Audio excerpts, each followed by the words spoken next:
21장. 그들이 예루살렘에 가까이 가서 감람산 벳바게에 이르렀을 때에 예수께서 두 제자를 보내시며 이르시되 너희는 맞은편 마을로 가라.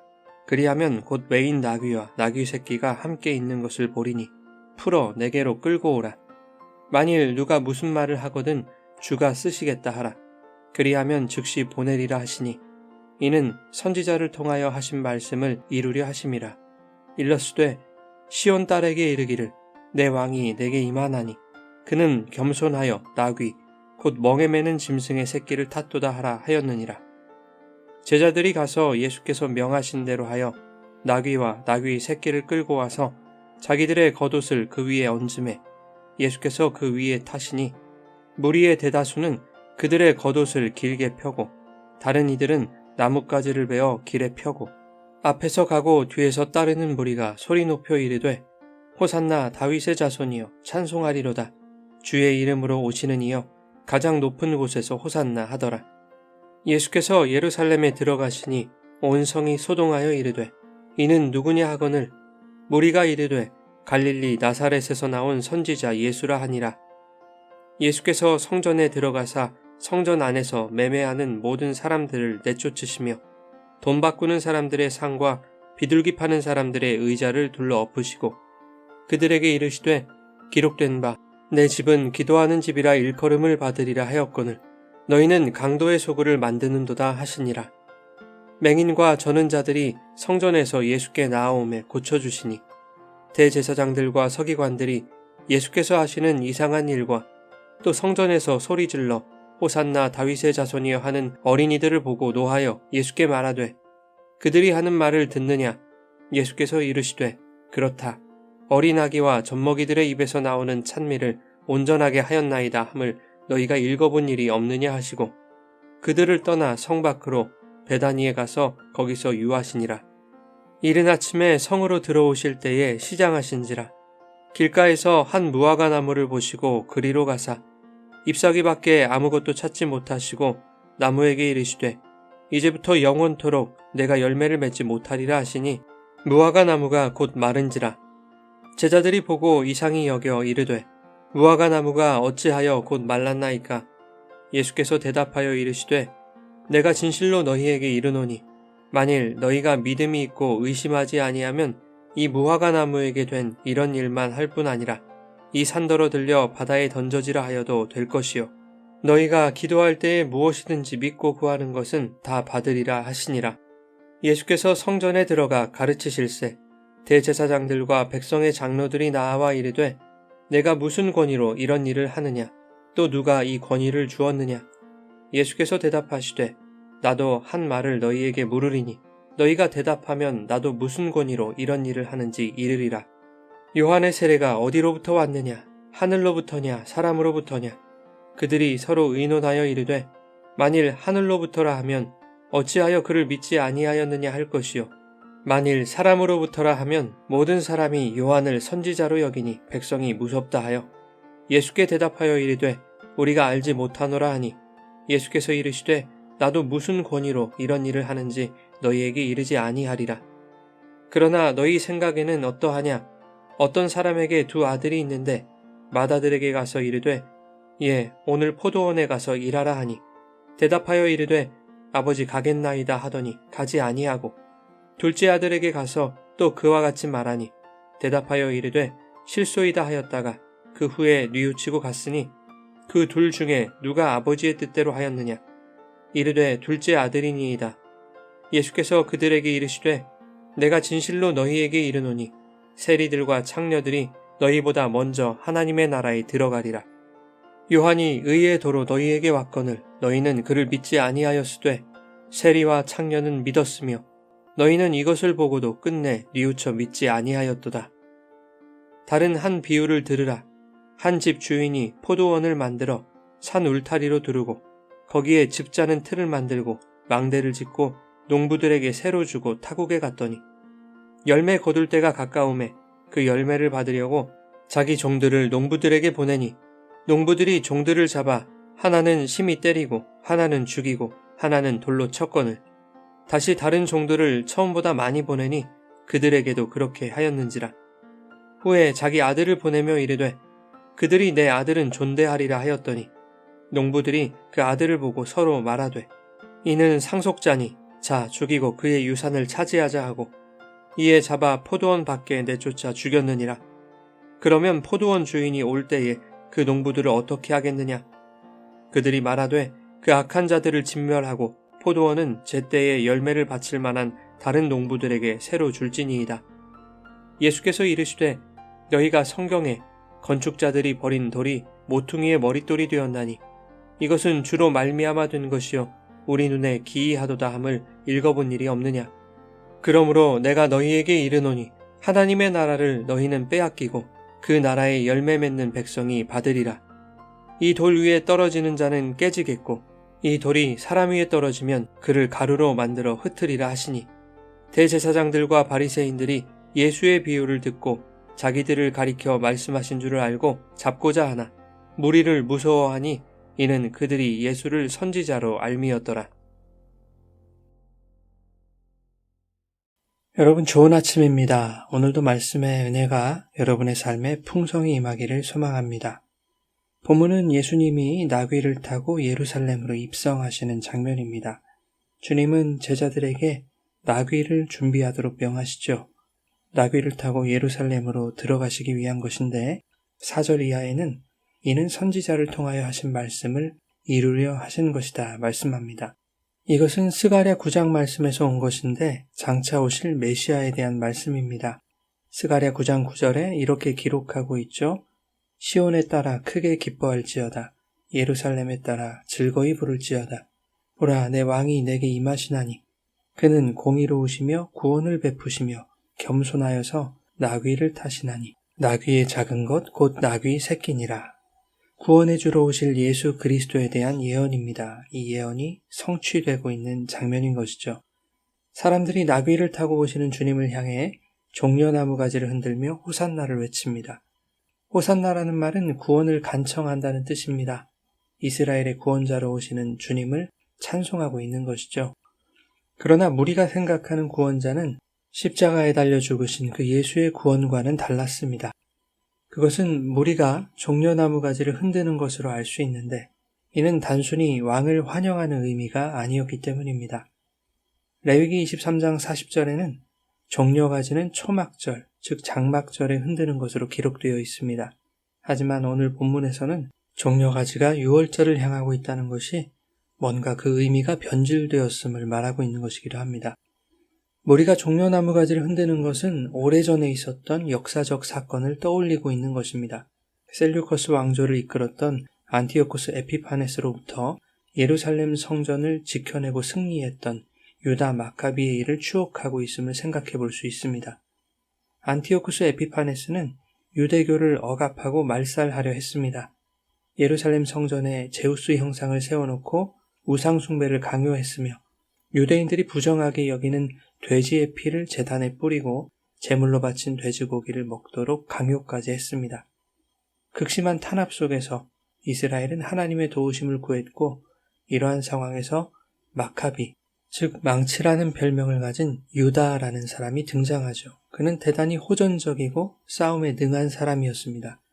결국 예루살렘에서 안티오코스 에피파네스의 군대를 몰아내고 우상과 돼지의 피로 더럽혀진 성전을 깨끗하게 청소하여 다시 하나님께 제사를 드릴 수 있게 한 것입니다. 유대인들은 이렇게 성전을 청소하고 회복한 일을 오늘날까지 하누카라는 축제로 축하하고 기리고 있죠. 유다 마카비가 승리한 후 예루살렘으로 입성할 때 사람들이 호산나를 외치며 종려나무 가지를 흔들었습니다. 사람들은 하나님이 이스라엘의 기도를 들으시고 메시아를 보내주셨다며 유다를 이스라엘의 구원자로 추앙했습니다. 본문에서의 무리는 이 마카비의 영광을 떠올렸던 것이고 예수님이 유다 마카비와 같이 정치적 군사적으로 강력한 구원자가 되어줄 것을 기대하며 종려나무 가지를 흔들었던 것입니다. 그러나 주님은 왕의 위용을 뽐내는 멋진 말을 타고 입성하지 않았고 힘없는 새끼 나귀 위에 올라 볼품없는 모습으로 들어오시죠. 이사야 53장의 예언처럼 고운 모양도 없고 풍채도 없는 보기 흠모할 만한 것이 없는 모습으로 오신 것입니다. 하나님이신 그분이 가장 낮은 모습, 자기를 비워 종의 형체로 오신 것이죠. 주님이 예루살렘에 입성하신 목적이 십자가로 향하시려는 것임을 알 수 있는 것입니다. 그분이 어떤 왕으로 오신 것인지를 보여주는 말씀이 성전 정화 사건입니다. 사람들은 유다 마카비가 원수를 물리치고 성전을 청소한 것처럼 이스라엘을 억압하고 수탈하는 원수 로마를 물리칠 강력한 왕을 기대했지만 주님은 다른 원수를 물리치고 성전을 회복할 왕으로 오셨다는 것을 12절 이하의 성전 정화 사건과 무화과 나무의 저주로 말씀하고 있는 것이죠.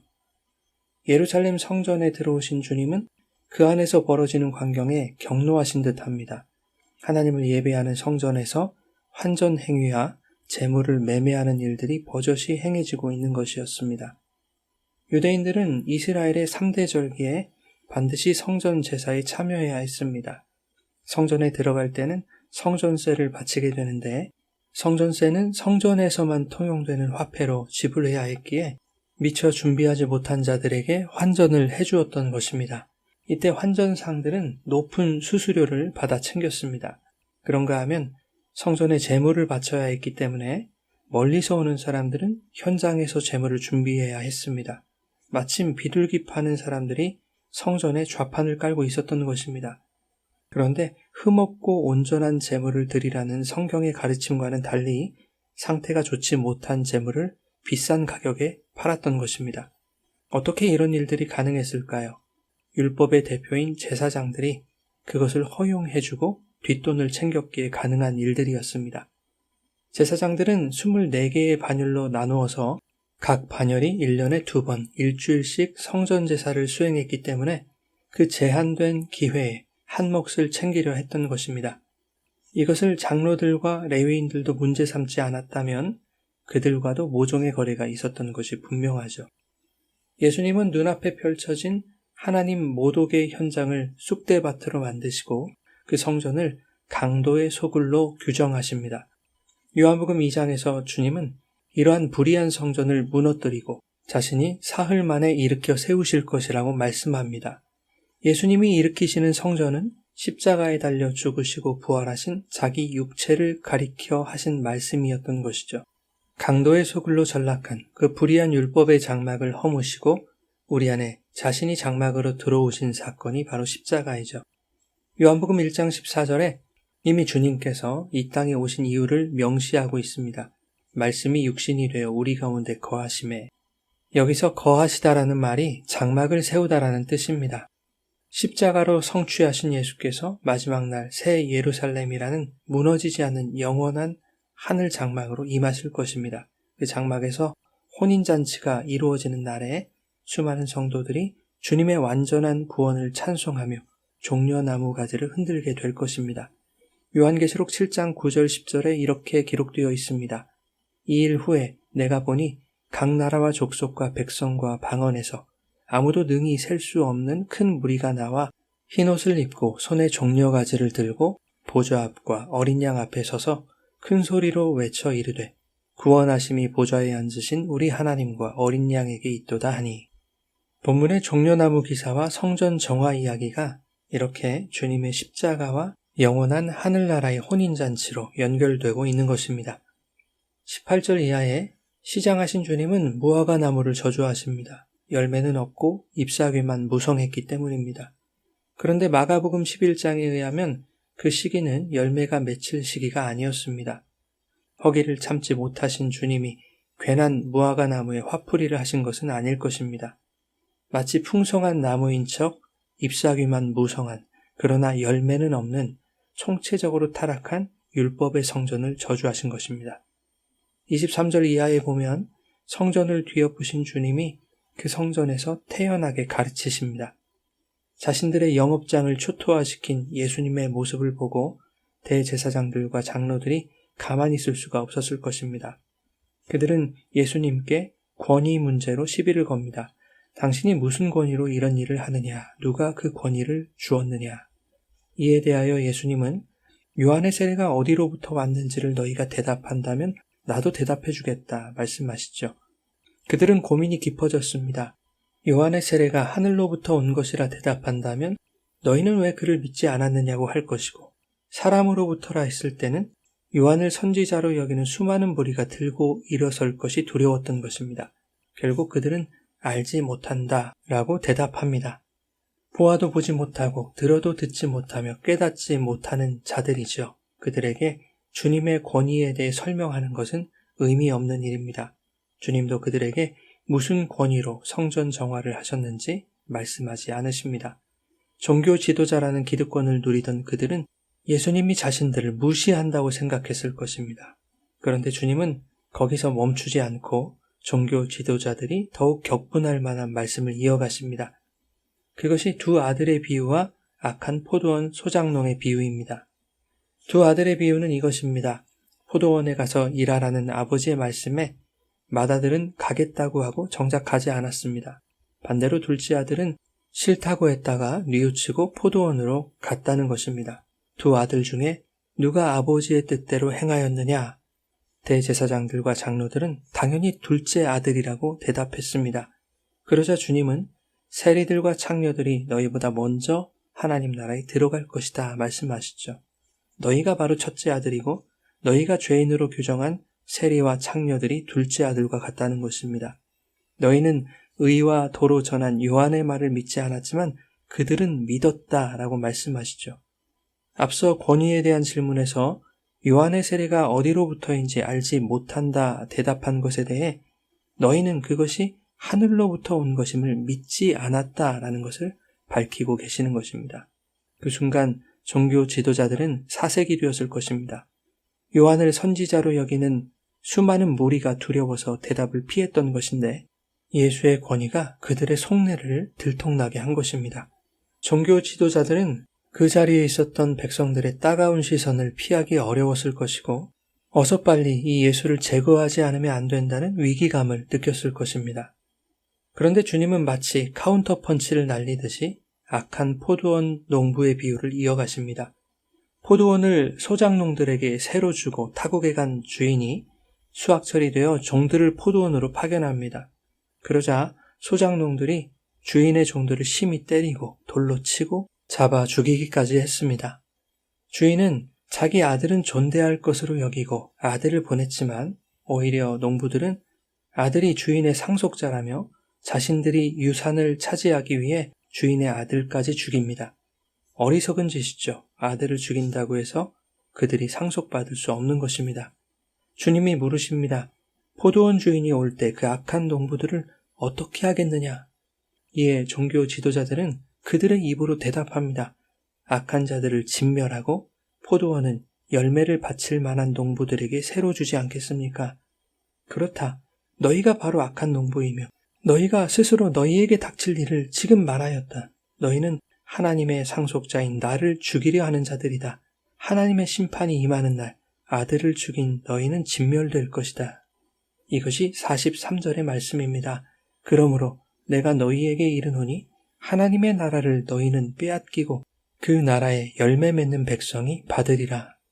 그 열매 맺는 백성이 너희가 죄인으로 규정한 세리와 창녀들이다 라는 것입니다. 종교 지도자들은 31절 말씀에서 희망을 발견해야 합니다. 세리와 창녀들이 너희보다 먼저 하나님 나라에 들어가리라. 나중된 자들이 먼저 되리라. 이 말씀 속에는 먼저 된 자들이라고 생각했던 너희에게도 아직 기회는 열려 있다라는 것입니다. 회개하고 복음을 믿어 천국의 초청을 받아들이라는 것입니다. 45절에 대제사장들과 바리새인들이 예수님의 이 비유를 듣고 자기들을 가리켜 말씀하신 줄을 알고 잡고자 했다고 말씀합니다. 예수님의 십자가가 얼마 남지 않았음을 암시하고 있는 것이죠. 주님이 나귀를 타고 예루살렘에 입성하신 것이 십자가로 향하시는 하나님의 뜻에 대한 순종이라는 것을 보여주는 것으로 오늘 본문이 마무리되고 있는 것입니다. 사랑하는 여러분, 예수님의 예루살렘 입성은 단순한 왕의 행진이 아니라 십자가로 향하는 순종의 길이며 하나님 나라의 새로운 질서를 선포하는 사건입니다. 권위와 형식, 가식과 거짓으로 점철된 종교의 장막을 십자가로 부수고 우리 가운데 은혜의 장막으로 들어오신 예수님의 구원의 선포인 것입니다. 오늘도 인간이 기대하는 방식이 아니라 하나님의 뜻대로 구원을 이루어 가시는 예수님의 그 십자가를 묵상하며 주님이 걸어가신 순종의 길을 따라가는 거룩한 주의 백성들의 삶이 되시기를 예수님의 이름으로 축원합니다.